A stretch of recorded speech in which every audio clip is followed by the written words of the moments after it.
Welcome to 20th Century Music and Arts. In this episode, I'm going to go through the great proto-punk albums from North America in the 1970s.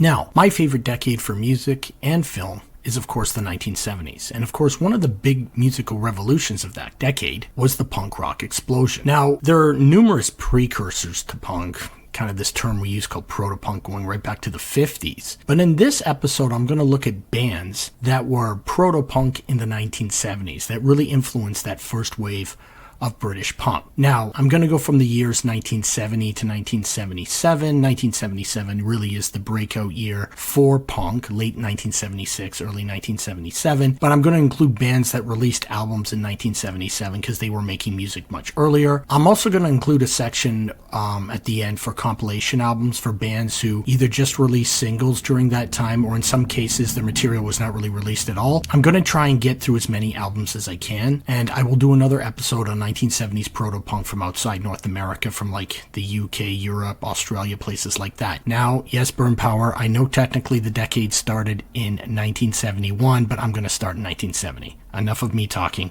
Let's get to it. So, of course, we got to start out with Stooges Funhouse. Now, if you get one album on this list, get this one. I've done a whole video on this incredible album. What can I say about this album? Is absolutely, furious guitar-paced garage rock that took the insanity of free jazz and just melded it into that sound. It's just amazing stuff. Iggy created the ferocious punk rock persona, and the whole album is just incredible from start to finish, and the recording captured the brutality of their live performance by recording it in a big room. TVI is arguably the greatest rock song of all time, well, at least in my opinion. Yeah, get the Stooges Funhouse.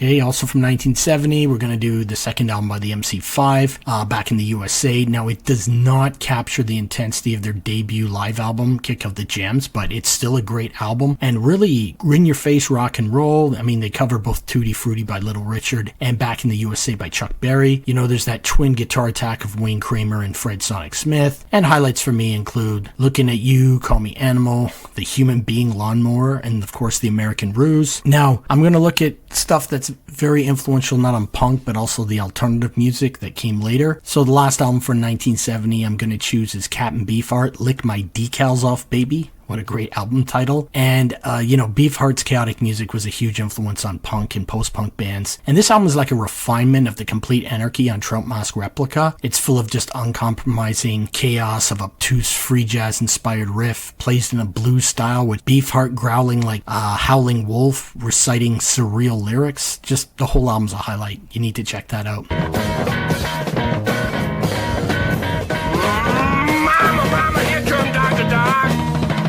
For something completely different, let's go into 1971, and now we have Teenage Head by the Flaming Groovies. What you have here is just some great blues-based rock and roll, really boiled down to its basic alkaloids. Some great production and musicianship. The highlights for me include Have You Seen My Baby, of course the title track, Dr. Boogie. If you are really a fan of really basic rock and roll, you really need to get this. It's fantastic. Yeah,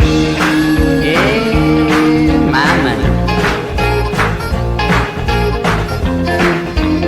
And you know what? I'm not limiting it to one album per band. So also from 1971, we're going to do High Time by MC5. It's just, great rock and roll. There's a bit of psychedelic influence going on here. So many great songs in this album. Gotta Keep Moving, Poison, and Skunk, sonically speaking. This sounds so good considering the band was falling apart at the time. And it was, a real refinement of their sound.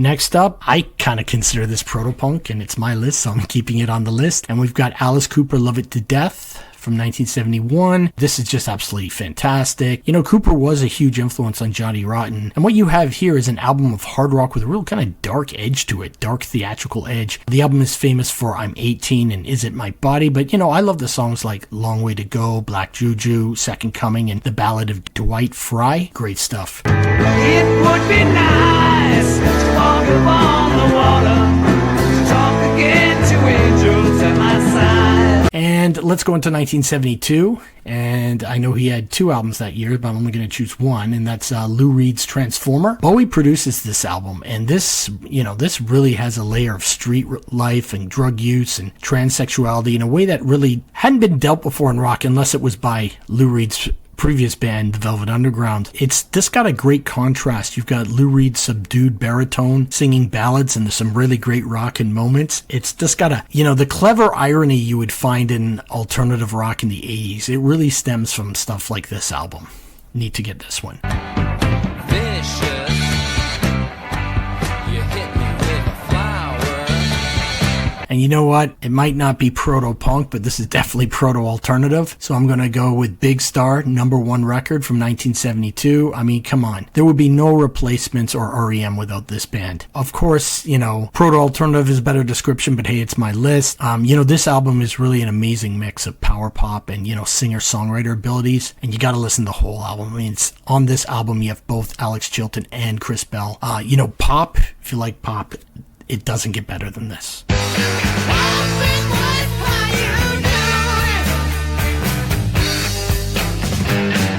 Now, this album is definitely a proto-punk album, and now we're in 1973, and of course I'm talking about Raw Power by what's now called Iggy and the Stooges. You know, the front cover alone would have a huge influence on British punk, and this is a reformed version of the Stooges with now James Williamson on guitar, and it really set the template for punk. Even though that original mix was somewhat subdued in the production, you know, but look at these songs: Search and Destroy, Raw Power, Penetration, Gimme Danger. You know, you definitely, if you like proto-punk, you need this in your collection.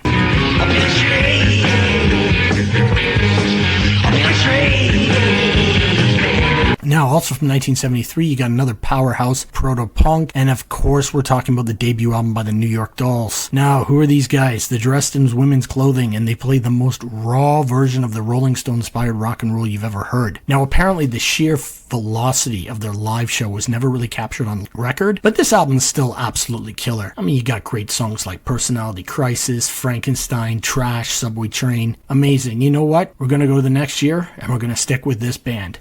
So let's go into 1974 and let's get the New York Dolls' second album, Too Much Too Soon. And again, the album continues with the same savage take on rock and roll in the form of, you know, kind of like an American, really sleazy version of glam rock. Who Are the Mystery Girls? Great song. Chatterbox, Human Being. Again, this is just great raw rock and roll.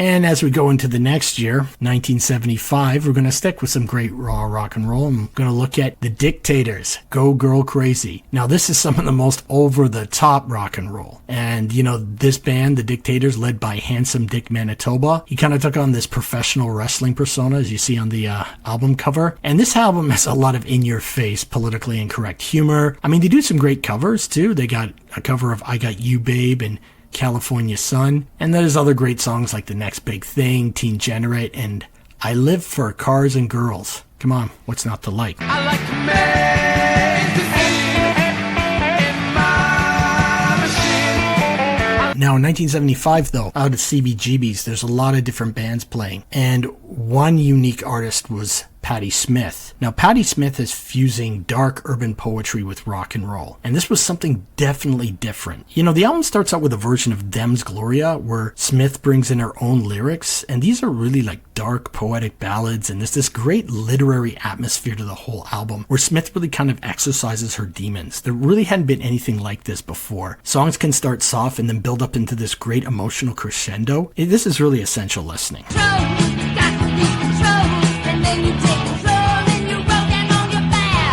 Now let's go into 1976, and this album is not proto-punk. this is just punk. And of course, I'm talking about the debut album by the Ramones. All the 3-chord stripped down sounds of the first wave of punk and later hardcore punk are totally indebted to this album. You've got poppy vocals over 3-chord distortion. This is just, this is the basis of everything that you know that's related to the word punk. Listen to the whole album. When you were not my baby, you been sure to know. Okay, staying in 1976, we're going to go with the debut album by Blondie. Now, this is totally indebted to 60s pop. Think, Phil Spector, Motown, that kind of thing. But it has this kind of punk rock attitude, this intelligence with a kind of avant-garde sensibilities. Great stuff. Arguably, you could say this is the birth of what would be called New Wave right here in 1976. I always had my eyes on you, but you came from across the line. Sticking in 1976, we're going to look at another Patti Smith record, Radio Ethiopia. Now, this album is credited to what's called the Patti Smith Group. The rock and roll component here is really turned up, and it combines so well with Patti Smith's poetry. I mean, you don't get more nihilistic than pissing in a river. And there's great guitar playing on this album as well. It's just fantastic stuff. Yeah, get Radio Ethiopia. Pissing in a river, watching it rise. Then in 1976, we have the Modern Lovers. Now, Jonathan Richman released another album called Jonathan Richman and the Modern Lovers the same year. But Jonathan Richman had recorded these tracks on Modern Lovers earlier. And in fact, 6 of the tracks have been produced by Jonathan Cale of the Velvet Underground. And what the band The Modern Lovers is playing is a real homage to the Velvet Underground. It's like a driving Velvet Underground with 60s, maybe even 50s inspired rock and roll with Richman's kind of naive yet ironic observations, and it's just got great driving rhythm guitar and organs here. Very influential later. Even stuff like The Strokes pays a bit of homage to this. Well, the old world may be dead. Our parents can't understand. And now we're going to go into 1977, and we got an album called 77, and that's the debut album by the Talking Heads. And again, another band that really defined what we would call new wave. Really original sound. You got strange, quirky pop with obtuse rhythms and strange poetic lyrics, and lots going on musically and very original in their composition. But there's still this sort of driving pop sensibility. With multiple listens, you can still find new elements in each song. It's not yesterday. In 1977, we're going with Television, Marquee Moon. Man, this album is a masterpiece, and I will do a video on this band at some point. This unique album, it combines like angsty pop melodies with like extended guitar jams inspired by the Byrds and maybe even the Grateful Dead. But it has this New York gritty urban atmosphere to the whole thing. And the interplay between the two guitar players is absolutely awe-inspiring. You need to just check out the whole album. This is needed for your collection. How he done got mad.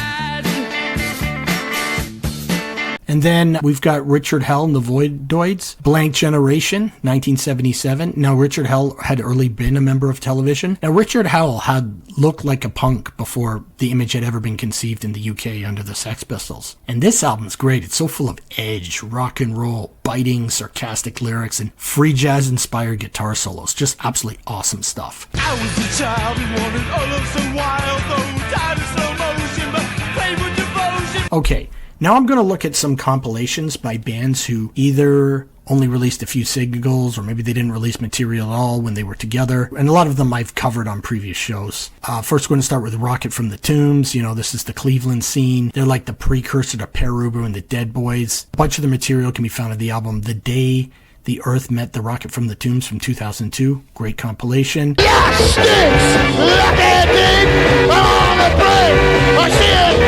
We'll stick with Cleveland there, and we got to look at the Electric Eels. This is probably the most noisy, nihilistic, extreme band that was operating in the mid-70s.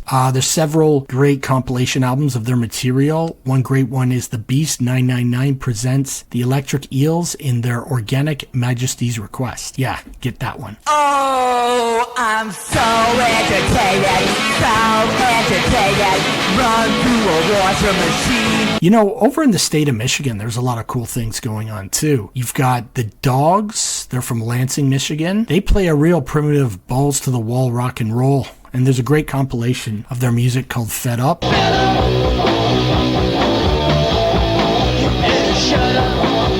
then you've got a group called the Punks. How could they not be proto-punk? And they were out of Waterford, Michigan. And they play a real brutal form of rock and roll too. And they got a great compilation called The Most Powerful Music on Earth. My time's coming.